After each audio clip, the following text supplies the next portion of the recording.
자, 1-1 오늘 나올 거는 반비례입니다. 반비례. 정비례까지 활용까지 끝났고 오늘 반비례. 자, 정비례 관계와 반대의 개념이라고 좀 생각이 들죠. 말이 반비례한다고 되어 있으니까 정비례와 어떻게 반대되는 개념의 이론이 들어간다는 느낌은 있을 거야. 이름이 반대되어 있다 보니까 약간 상반되는 느낌이 좀 있죠. 자, 우리가 이 관계라는 거는 X라는 애랑 Y라는 애 두 가지가 등장을 하고 X라는 애가 하나 정해졌을 때 짝이 되는 Y의 값이 어떻게 변하는지 X를 따라서 똑같이 변하는지 아니면 다르게 변하는지 둘 중에 하나예요.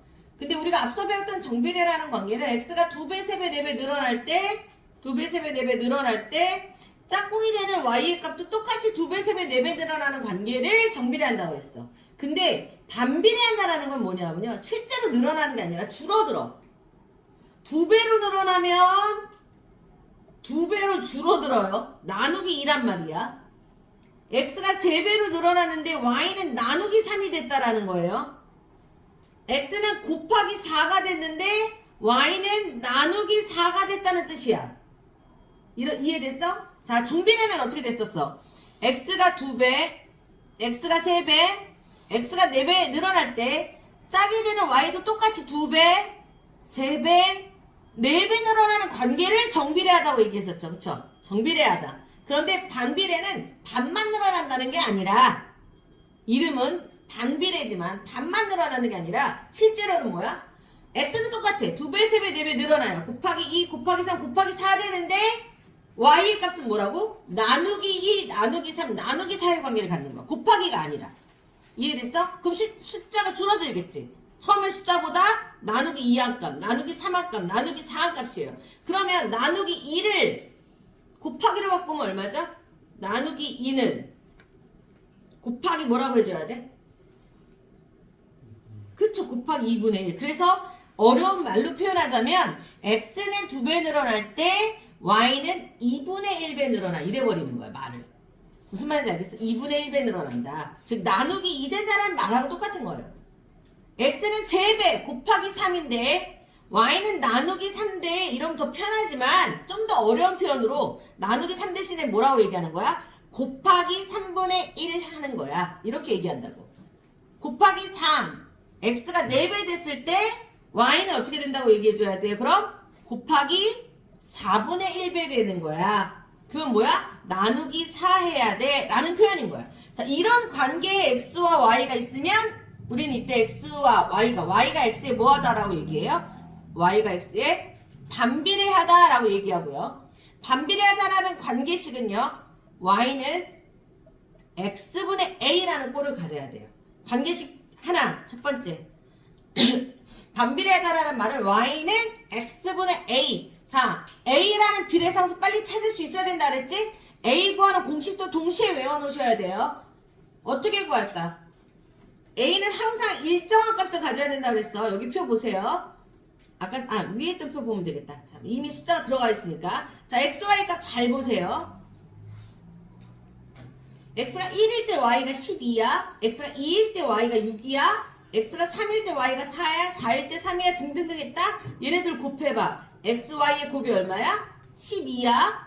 얼마야? 12야. 12야. 12야.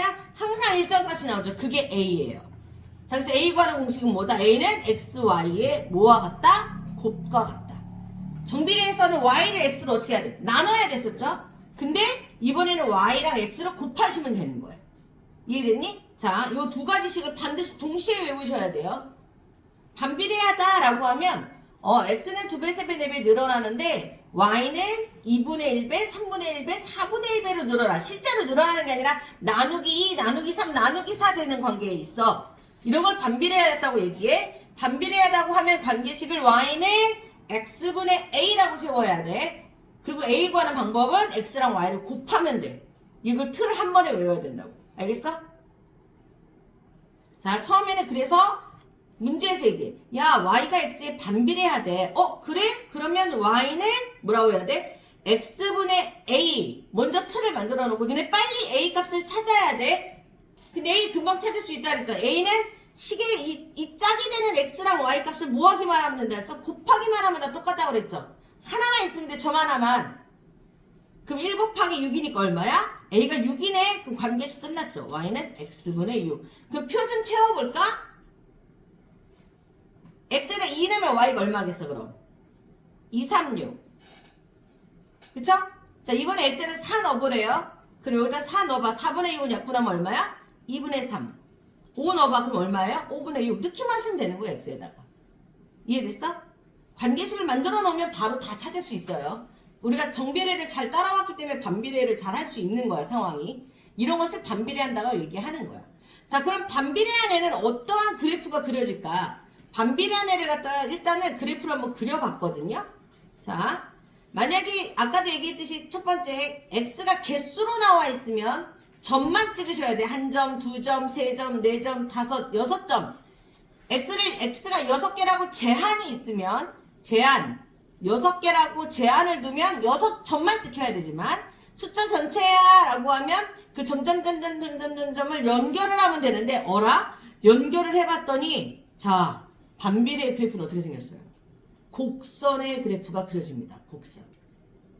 정비례랑은 전혀 다르죠. 곡선의 그래프가 그려지는데 얘네들이 서로 마주보는 이런 곡선이 생겨요. 얘네들이 원점으로부터 떨어진 거리가 같아요. 원점에 대해서 대칭의 구조를 띠고 있는 한 쌍의 곡선이 그려지는데 자, 반비례 관계식 특징을 잘 보시면요. X라는 거의 위치가 분모에 가 있어요. 그쵸? 근데 분모의 특징은 뭐냐? 절대 0을 넣을 수 없다라는 게 분수의 특징이거든? 그럼 분모인 X에는 이제 0을 못 넣어요. 정비례는 무조건 X에 0이 들어가서 0,0을 지나간다라는 게 특징이었잖아? 그 얘는 반대야. 절대 0,0을 지날 수 없어요. 이게 반비례의 특징이에요. 왜? X가 분모에 있기 때문에 분모에는 0을 넣을 수 없다라는 분수의 성질 때문에 0,0이라는 점이 반비례 그래프에는 존재하지 않아. 0,0을 절대 지나지 않고 서로 대칭의 형태를 띠고 있는 한 쌍의 매끄러운 곡선이 그려져. 한 쌍의 매끄러운 곡선. 그때 A 값이 0보다 크면 정비례랑 똑같아. 제1과 제3, 4분면에 한 쌍의 곡선이 그려지고요.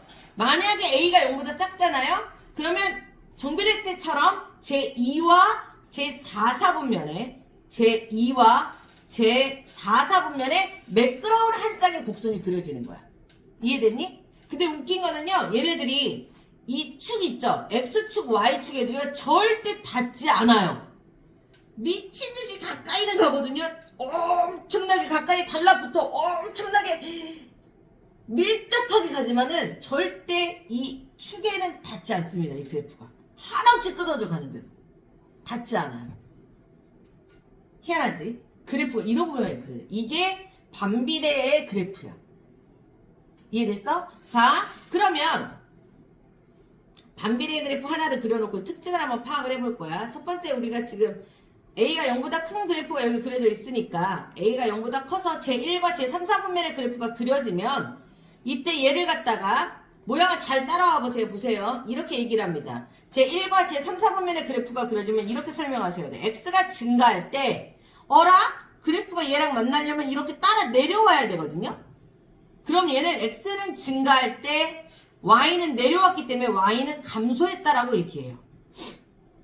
A가 0보다 크지만 정비례랑 반대로 설명하셔야 돼요. 반비례 그래프는. X가 증가할 때 Y가 감소한다라고 해서 반비례 그래프 Y는 X분의 A에서 A가 0보다 큰 그래프는 감소 그래프라고 얘기해요. 정비례랑 반대 성질을 갖고 있어요. 아셨죠? 자, 그 다음에 만약에 내가 자 A가 0보다 작은 그래프를 이렇게 그렸어. 자, 이번에 A가 0보다 작은 그래프를 그렸어요. 근데 이건 X가 증가할 때, 자, 얘도 따라서 어떻게 돼? 올라가. X가 증가할 때 따라 올라온다고 얘기해요. X가 증가할 때 Y도 증가한다고 해서 얘는 증가 그래프라고 얘기해요. 즉, 정비례와 성질이 반대라는 거 알고 계셔야 됩니다. 그리고 또 하나, 그래프를 그리다 보면 이렇게 그려질 거예요. 자, 어떤 애는 이렇게 그려지고요. 어떤 그래프는 이렇게 그려지고요. 또 어떤 그래프는 네, 3개만 그려볼게요. 이렇게 그려졌어. 자, 이 3개의 그래프들 중에 특징은 뭐냐? 빨간색보다는 파란색이 더 원점에서 멀고 파란색보다는 보라색이 더 원점에서부터 멀어요. 원점에서부터 멀어졌다라는 거는 뭘까? A라는 애의 절대값이 클수록 어떻게 된다? 원점에서 멀어진다. 원점에서 멀어짐. 이게 그래프의 특징이다 라고 보시면 됩니다. 이게 반비례하다라는 그래프예요. 아셨죠? 자, 그 다음에 140쪽으로 넘어갑니다. 여기까지가 딱 그래프의 내용이고, 그 다음에 140쪽으로 가시면, 자, 그렇다면 이 그래프 위에 이 점이 있어 없어? 라고 물어봤어, 너희들한테. 이 반비례 그래프에 점이 있어 없어? 점에 있고 없고는 뭐 하시면 알 수 있다고 그랬어요? 식에다가 대입해보시면 끝난다고 그랬죠? 1,6이라는 건 x가 1일 때 y가 6이 나와야 된다는 뜻이야. 자, y는 x분의 6에다가요. x 대신에 1 한번 넣어보세요. x에다 1 대입했어. 1분의 6이야. 그럼 y가 얼마야? 6이잖아요. x에다 1 넣었더니 y 6 나오죠? 그럼 이 점은 그래프 위의 점입니다. 이렇게. 근데 1을 넣었는데 만약에 7이 나와? 어라? 그러면 1,6은 그 그래프 위에 없는 거야. 이렇게 판단하시면 되는 거예요. 이해됐어? 똑같죠? 정비례랑 똑같은데 그 틀이 바뀌었어. 전체적인 틀이 바뀌었으니까 그걸 잘 파악하셔야 돼요. 자, 어떤 반비례의 관계식이요. y는 x분의 24라는 관계식을 가졌대요. 그런데 자, 이 말은 뭐야? 마이너스 8,a가 그래프 위에 있대요. 이 말은 무슨 말일까? x에다 마이너스 8 넣으면 y가 a가 나왔다 이런 얘기거든요. 자, x 대신에 마이너스 8 한번 넣어보세요. 그러면 얼마 나와? 마이너스 3이잖아요. 그 a가 얼마라는 거야? 마이너스 3이다 이런 얘기죠. 그냥 점이나 이런 거는 그 관계식만 알면 대입하면 끝이거든요. 그럼 니네들은 빨리 관계식을 찾아서 완성하는 게 중요한 거야. 그치? 자, 그러면 너희들한테 A를 물어봤다? 야, 이거 관계식 좀 잘 찾아봐. A 비례상수를 찾아달라는 얘기예요. 근데 반비례해서 A 구하는 공식 아시죠? A 어떻게 구해야 된다 그랬어? 그냥 X, Y를 곱하기만 하면 돼요. 알려준 점의 X값, Y값 곱하시기만 하면 됩니다. 얼마예요? 4, 5, 20. 간단하죠? 그쵸? 4, 5, 20 곱하시기만 하면 돼요. 오케이? 됐죠? 자, 뒤로 넘어가서 자, 그럼 관계식을 찾아보자라고 했어. 점을 알려줬다는 건 너희들한테 얼마든지 관계식을 구하라는 힌트야. 2,2가 어라? 그래프가 원점에 대해서 대칭인 매끄러운 곡선이네? 그럼 얘가 정비례야? 반비례야? 정비례니? 반비례니? 반비례죠? 그쵸? 반비례다 라는 걸 알았어요. 그럼 반비례면 y는 x분의 a죠? a 빨리 찾아서 완성만 하면 돼. a 구하는 거 쉬워. 뭐 하기만 하면 돼? 곱하기만 하면 돼. 그 위에 있는 점 x좌표 y좌표 곱하시기만 하면 돼요. a 구하는 공식은 x랑 y 곱하는 게 끝이야. 이 4잖아요. 완성했으면 집어넣어. 그럼 관계식 끝. 이렇게 되는 거야. 알겠니? 그 특징이 절대 0,0을 지나지 않아요. 아셨죠? 이해됐어? 자, 그 다음에 143쪽에 활용 문제다 그러면 니네들이 어떻게 해야 돼? 모양을 보시고 얘가 정비례한지 반비례한지 보셔야 돼요. 정비례한지 반비례한지 판단을 해야 돼. 자, 문제를 하나 보자. 자, 36개의 사탕이 있어. 한 명한테 나눠줄 거야. 그럼 한 명이 몇 개 가져가? 36개를 한 명한테. 그래서 36개 가져가. 근데 내가 이 36개를 두 명한테 나눠줄 거야. 한 명이 몇 개 가져가? 18개. 세 명한테 나눠주면 한 명이 12개. 네 명한테 나눠주면 한 명이 9개 이렇게 가져가잖아. 자, 이 표를 봤더니 x는 2배, 3배, 4배 늘어나고 있죠? 그쵸? 근데 y가 어떻게 되고 있어? 나누기 2, 나누기 3, 나누기 4 되고 있네? 그 말은 무슨 뜻이라고 그랬어? 나누기라고 읽지 않고 곱하기로 바꾸면 곱하기 2분의 1, 곱하기 3분의 1, 곱하기 4분의 1 되고 있네? 아하, 정비례, 아니 뭐래. 반비례 안에 찾았어요. 반비례하다 그러면 관계식부터 찾으세요. y는 x분의 a죠. 이때 a 값 어떻게 구한다고요? x랑 y를 뭐 하시면 된다고요? 곱하면 된다. 이런 거죠. 관계식은 x분의 a인데, 자, a 빨리 찾아봅시다. 곱하면, 어느 점이나 곱하면 a 값이 똑같이 나와. 얼마야? a는 36이죠. 그쵸? 그럼 a 자리에다 36 집어넣으시면 되는 거예요. 관계식 끝! y는 x분의 36. 야, 그러면 내가 6명한테 나눠주면 한 명이 몇 개 가져가라고 그랬어. 명수는 x를 뜻해. 자, x에다가 뭐 대입해보래? 6 넣어보래. 몇 개 가져가나? x에다 6 넣어봐. 한 사람이 몇 개씩 가져가? 6개씩 가져가죠. 어려운 거 아닙니다. 정비례, 반비례. 선생님이 외우라고 했던 그 두 가지만 반드시 외우시면 돼요. 첫 번째, 정비례하다 y는 ax, a 구하는 방법 y를 x로 나눈다. 이게 가장 메인이야. 자, 반비례하다 y는 x분의 a 구하는 방법 x와 y를 곱한다. 이것만 알면 우선 50%는 끝나요. 알겠니? 그 다음에 무조건 점은 이 식에 대입하면 끝이야. 알겠어? 빨리 a를 찾아서 식을 완성하시면 돼요. 관계식을 완성해야 문제가 풀려. 이걸 진짜 잘해야 나중에 중학교 2학년 때까지 3학년 때까지 함수를 잘할 수 있어. 알겠니?